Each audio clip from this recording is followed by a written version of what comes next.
Vinayaka మండపాల్లో high court ఆదేశాల ప్రకారం నిర్ణీత డెసిబెల్స్ లో డీజే సౌండ్ సిస్టమ్ ఏర్పాటు చేస్తామని Telangana sound light and generators association తెలిపింది. మండపాల్లో డీజే ఏర్పాటు విషయంలో పోలీసులతో తమకొస్తున్న ఇబ్బందులను వారు గతంలో హైకోర్టు దృష్టికి తీసుకెళ్లారు. అయితే ప్రజలకు ఇబ్బందులు కలగకుండా 75 డెసిబెల్స్ వరకు హైకోర్టు తమకు అనుమతి ఇచ్చిందని, కోర్టు ఆదేశాలను తాము తప్పక పాటిస్తామని అసోసియేషన్ ప్రతినిధులు తెలిపారు. తెలంగాణ ప్రభుత్వం కూడా కోర్టు ఆదేశాలను గౌరవిస్తూ తమకు డీజేలను పెట్టుకునే అనుమతినివ్వాలని కోరారు. అందుకు పోలీసులు సహకరించారు. నోటీసుల ప్రకారం ban on high volume sound emitting system including DJ అని చెప్పడం జరుగుతుంది. ఆ నోటీసులు మేము తీసుకొని పోలీస్ అధికారులతో కూడా చర్చలకు వెళ్ళాము. అట్లా ప్రజాప్రతినిధులకు కూడా మేము మా సమస్యలను చెప్పడం జరిగింది.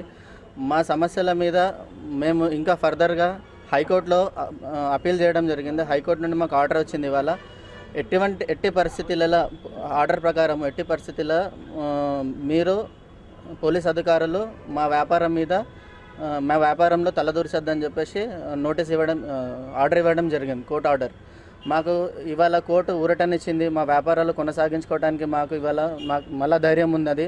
మళ్ళీ ధైర్యంతో మేము వ్యాపారాలు చేసుకోగలుగుతాము. గ్రేటర్ హైదరాబాద్లో 70,000 కుటుంబాలు ఈ వ్యాపారం మీద ఆధారపడి ఉన్నాయి. తెలంగాణలో 3 లక్షల కుటుంబాలు ఈ వ్యాపారం మీద ఆధారపడి ఉన్నాయి.